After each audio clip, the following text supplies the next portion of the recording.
여러분 안녕하세요.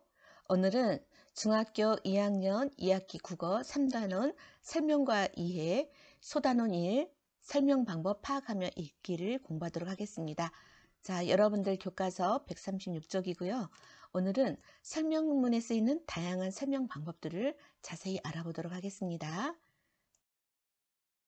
자, 오늘의 학습 목표는 글에 사용된 다양한 설명 방법을 파악하면서 글을 읽을 수 있다.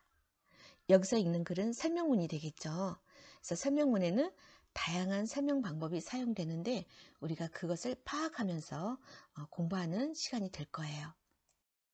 자, 그러면 설명문에 쓰이는 다양한 설명 방법의 효과는 무엇일까요? 왜 다양한 설명 방법이 설명문에 사용되고 있는 걸까요? 자, 그 이유는 설명문의 글쓴이는 자기가 설명하고자 하는 대상이나 상황을 효과적으로 설명하기 위해서 여러 가지 설명 방법을 사용합니다.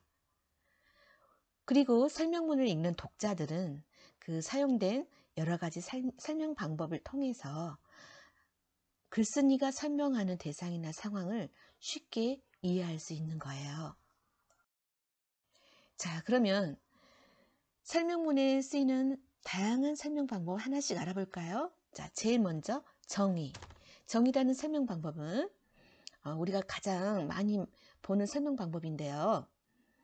대체로 무엇은 무엇이다 라는 형식을 취하면서 대상의 의미와 범위를 밝혀서 이해를 돕고자 할 때 주로 쓰입니다. 자, 예를 하나 들어볼까요? 착실한 시각적인 착각 현상, 곧 대상이 실제와 매우 다르게 보이는 것을 뜻한다. 자, 이때 정의라는 설명 방법이 쓰인 거예요. 하나 더 알아볼까요? 초미세먼지는 지름이 2.5 마이크로미터 이하인 먼지를 말한다. 자, 여기에서도 초미세먼지에 대한 의미를 밝히고 있죠. 아까 착시라는 말의 뜻을 밝혔듯이 자, 이 두 문장에서는 무엇은 무엇이다 라고 대상의 의미를 밝히는 설명 방법, 정의가 쓰인 것입니다. 자, 그 다음에 두 번째로 우리가 설명 방법에서 또 많이 찾아볼 수 있는 설명 방법이 있는데요. 그렇죠. 예시예요. 네, 예시라는 설명 방법은 여러분들이 설명문에서 또 잘 찾는 그런 설명 방법이기도 해요. 자, 예시라는 것은 뭐냐면 말 그대로 예를 보여준다. 예를 들어 보여준다 라는 뜻이에요. 설명할 때 구체적인 예들을 들어서 설명할 때 우리가 예시라고 합니다. 자, 예를 하나 들어볼까요? 한식에는 불고기, 비빔밥, 김치찌개, 파전 등이 있다. 자, 한식의 예들을 보여주고 있죠. 자, 이런 설명 방법을 예시라고 해요. 그 다음 문장, 과학자들은 자연에서 좋은 아이디어를 얻는다. 예를 들어 리튬 이온 전지의 충전 속도를 높이는 기술은 거미줄의 구조와 기능을 모방하여 개발하였다. 자, 이 글에서도 예시라는 설명 방법을 볼 수가 있습니다. 과학자들이 자연에서 좋은 아이디어를 얻는 그 예로 거미줄의 구조와 기능을 모방해서 리튬 이온 전지의 충전 속도를 높이는 기술을 개발했다라는 거죠. 그리고 아래 글에서는 선생님이 빨간색으로 이렇게 표시해 놓은 예를 들어 라는 그런 말이 있죠. 자, 이런 말이 있으면 설명 방법이 예시구나 금방 알 수 있어야 돼요. 그 위에 있는 문장에서는 예를 들어라는 말은 없죠. 그러니까 여러분들이 만약에 시험에 나왔을 때 위에 있는 문장, 한식에는 불고기, 비빔밥, 김치찌개, 파 등이 있다. 여기서 좀 예시가 쓰였다는 걸 잘 모르는 학생도 있긴 해요. 그렇지만 생각해 보세요.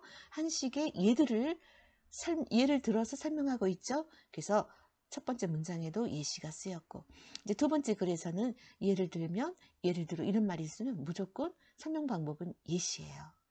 자, 그래서 예시라는 설명 방법은 구체적인 예를 들어 설명할 때 쓰인다. 자, 그 다음에 비교와 대조라는 설명 방법이 있어요. 여러분들 비교와 대조의 뜻을 알고 있는 학생들은 금방 이 설명 방법을 이해할 거예요. 자, 비교와 대조는 두 개 이상의 대상이 있을 때 설명하는 방법이에요. 그래서 선생님이 빨간색으로 표시해 놨죠. 두 개 이상의 대상을 서로 견주어 공통점을 설명할 때는 비교, 차이점을 설명할 때는 대조라고 한다. 그런데 비교와 대조는 같이 쓰이는 경우가 있어서 선생님이 이렇게 묶어놨어요. 자, 처음에는 두 개 이상의 대상을 공통점을 설명하다가 그 다음에 차이점을 설명하는 글들이 참 많거든요. 그래서 함께 쓰이는 경우가 있어서 이렇게 묶어놨는데 따로따로 쓰이기도 합니다. 자, 예를 들어 볼게요. 희곡은 소설과 마찬가지로 언어로서 표현되는 문학의 한 분야이며 일정한 인물과 사건과 주제를 가지고 있다. 자, 희곡과 소설의 공통점이죠.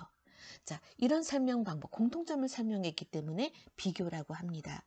지금 희곡과 소설의 공통점은 언어로 표현된다. 문학의 한 분야이다. 또 인물, 사건, 주제가 있다. 이것이 공통점이라고 지금 설명하고 있는 거죠. 자, 이것은 비교라고 합니다. 그럼 대조를 알아볼까요? 희곡은 연극의 대본이고 시나리오는 영화의 대본이다. 희곡과 시나리오의 공통점이 아니고 이것은 차이점이죠. 그래서 이런 설명 방법은 이제 대조라고 하는 거예요. 희곡과 시나리오의 차이점이다. 희곡은 연극의 대본, 시나리오는 영화의 대본. 연극과 영화는 차이가 있죠. 표현 매체가 차이가 있어요. 그래서 이럴 때는 대조가 쓰였다라고 합니다. 자, 그 다음에 여러분들이 좀 어려워하는 분류와 구분을 설명해 줄게요. 자, 이 분류와 구분도 설명문에서 굉장히 많이 쓰는 설명 방법인데요. 여러 가지 대상을 기준에 따라 묶거나 나눌 때 주로 쓰인다. 자, 여러분들 여기서 여러 가지 대상이라는 거 꼭 기억해야 돼요. 왜냐하면 분류와 비슷한 게 또 하나 나오는데 다음에 나올 거예요. 분석이라는 설명 방법이 나와요. 근데 분류와 분석을 구별을 못하는 사람들이 참 많아요. 자, 분류는 여러 가지 대상을, 수가 많은 여러 가지 대상을 일정한 기준, 자, 선생님이 빨간 글씨로 해놓은 건 굉장히 중요해요. 이 빨간 이 기준, 일정한 기준, 이것이 나중에 분석과 우리가 구별하는 그런 어떤 키워드가 될 거예요. 여러 가지 대상을 기준에 따라 묶거나 나눌 때 주로 쓰이는 설명 방법을 분류와 구분이라고 한다. 이걸 같은 것을 그냥 분류라고도 하는데요. 여기서 선생님이 분류와 구분을 구분해 봤어요. 자, 예를 하나 들어볼게요. 자, 분류는 작은 항목들을 모아서 큰 항목으로 묶는다. 묶어서 설명한다. 이때 일정 기준이 적용됩니다. 보세요. 바이올린, 비올라, 첼로는 현악기, 플룻, 클라리넷은 관악기, 심벌즈, 팀파니는 타악기로 묶을 수 있다. 자, 이게 바로 분류라는 설명 방법이에요. 자, 현악기라는 것은 줄을 튕겨서 소리를 내죠. 관악기는 관에다 공기를 불어넣어서 소리를 내고요. 심벌즈나 팀파니는 때려서 쳐서 소리를 내잖아요. 그래서 이렇게 소리내는 방법이라는 기준에 따라 여러 가지 대상을, 작은 항목들을 큰 항목, 현악기, 관악기, 타악기로 묶어서 설명하고 있어요. 이것을 분류라고 해요. 그러면 분류와 비슷한 구분은 반대로 큰 항목을 작은 항목으로 나눠서 설명하는 것을 구분이라고 해요. 자, 그러면 예를 하나 들어볼게요. 악기는 소리내는 방법에 따라 현악기, 관악기, 타악기 등으로 나뉜다. 자, 여기는 보면은 악기라는 큰 항목을 일정한 기준, 소리내는 방법이라는 기준에 의해서 악기보다 더 작은 항목, 현악기, 관악기, 타악기로 나눠서 설명했죠. 자, 이것은 구분이라고 해요. 좀 어려운가요? 자, 분류와 구분은 여러 가지 대상을, 자, 설명하고자 하는 대상이 많아요. 여러 가지 대상을 일정한 기준에 따라 묶거나 나눌 때 주로 쓰인다. 자, 분류는 작은 항목을 모아 큰 항목으로 묶어서 설명하는 것이고, 구분은 큰 항목을 일정한 기준에 의해서 작은 항목으로 나눠서 설명하는 것이다. 자, 그러면 넘어갈게요. 자, 바로 앞에 나온 것, 분류와 구분과 가장 헷갈리는 것이 분석인데요. 자, 분석은 분류하고 달라요. 자, 분석은 연관이 있는 여러 부분으로 이루어진 하나의 대상을 설명할 때 주로 쓰인다. 자, 하나의 대상 기억하세요. 연관이는 여러 부분으로 이루어진 구성 요소로 이루어진 하나의 대상을 설명할 때 주로 쓰인다. 또 이렇게도 말할 수 있어요. 대상의 구성 요소를 개별적인 부분이나 성질로 나누어서 설명하는 방법이다. 자, 예를 하나 들어볼게요. 곤충의 몸은 머리, 가슴, 배의 세 부분으로 이루어져 있다. 자, 곤충의 몸은 하나의 대상인데 여러 부분으로 이루어져 있어요. 개별적인 부분들로. 그래서 곤충의 몸을 이루는 구성 요소로 다 나누어서 쪼개서 설명하는 설명 방법을 분석이라고 해요. 또 하나 예를 들어볼게요. 태극기는 흰색 바탕, 사괴, 태극 문양으로 이루어져 있죠. 자, 우리 태극기는 하얀색 천과 건공감이 사괴가 있고 가운데 태극 문양이 있죠. 그리고 없지요. 그래서 태극기라는 하나의 대상을 이루고 있는 구성 요소로 나눠서 구성 요소의 개별적인 부분들을 설명하는 그런 방법을 분석이라고 해요. 그래서 분석에는 일정한 기준이 없어요. 기준이 없고 하나의 대상을 이루고 있는 구성 요소로 쪼개서 설명한다. 이렇게 이해하면 앞에서 설명했던 분류와 헷갈리지 않을 거예요. 자, 그 다음에 인과라는 설명 방법을 알아보도록 해요. 자, 인자는 원인 인자고요. 과는 결과를 뜻하는 과자예요. 자, 그래서 설명할 때 어떤 결과를 가져오는 원인이 있죠. 그 원인을 밝히고 또는 그 원인에 따른 결과를 설명할 때 그 설명 방법을 우리는 인과라고 한다. 그러니까 원인과 결과를 설명할 때 사용하는 방법이다. 자, 예를 하나 들어볼까요? 이곳에서 교통사고가 많이 일어나는 것은 교통신호체계에 문제가 있기 때문이다. 자, 결과는 교통사고가 많이 일어나는 것. 그 원인은 교통신호체계에 문제가 있는 것이죠. 자, 이게 바로 원인과 결과가 설명되어 있는 인과라는 설명 방법이에요. 또 하나 봅시다. 오늘 시내의 교통이 마비된 것은 어젯밤 눈이 많이 내렸기 때문이다. 자, 결과는 시내 교통이 마비된 것이에요. 그 원인은 뭐죠? 어젯밤 눈이 많이 내렸기 때문에 교통이 마비된 거예요. 자, 그래서 이것을 인과라는 설명 방법이라고 하는데 이 인과라는 설명 방법은 여러분들이 설명문에서 찾기가 굉장히 쉬워요. 왜 그러냐면 그 원인에 뭐뭐하기 때문이다 라는 이런 말이 붙어 있어요. 뭐뭐하기 때문이다. 뭐뭐하기 때문이다. 이게 붙어 있으면 설명 방법이 인과다. 아까 앞에서 예를 들어 이런 표지가 있을 때 우리가 이해시라는 설명 방법 금방 알 수 있다고 했죠. 그거하고 같아요. 그런 방법으로 우리가 외우면 됩니다. 그래서 원인과 결과를 설명할 때 인과라고 한다. 자, 그러면 연습 문제 한번 풀어볼까요? 자, 문제를 풀면 또 우리가 알았던 사실도 막 좀 뭐랄까 잘 틀리기도 하고 그래요. 앞에서 배운 것을 우리가 다 알았다고 하지만 문제를 통해서 더 확실하게 만들어야 되겠죠? 자, 1번 문제. 식물은 물을 흡수하는 뿌리와 잎이나 꽃과 열매를 붙이고 또 몸을 지탱하는 줄기, 그 다음에 에너지를 만드는 잎, 열매나 씨를 만드는 꽃으로 이루어져 있다. 자, 이건 뭘까요?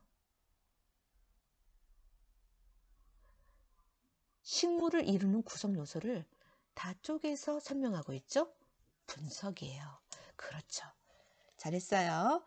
자, 다음 문제. 비유는 원관념을 구체적 대상에 빗대어 표현하는 것이고 상징은 원관념을 드러내지 않고 구체적인 대상으로만 나타나는 것이다. 자, 우리 국어 시간에 비유와 상징 구별할 때 배운 거 기억나죠? 자, 이것은 비유와 상징의 공통점이에요? 차이점이에요?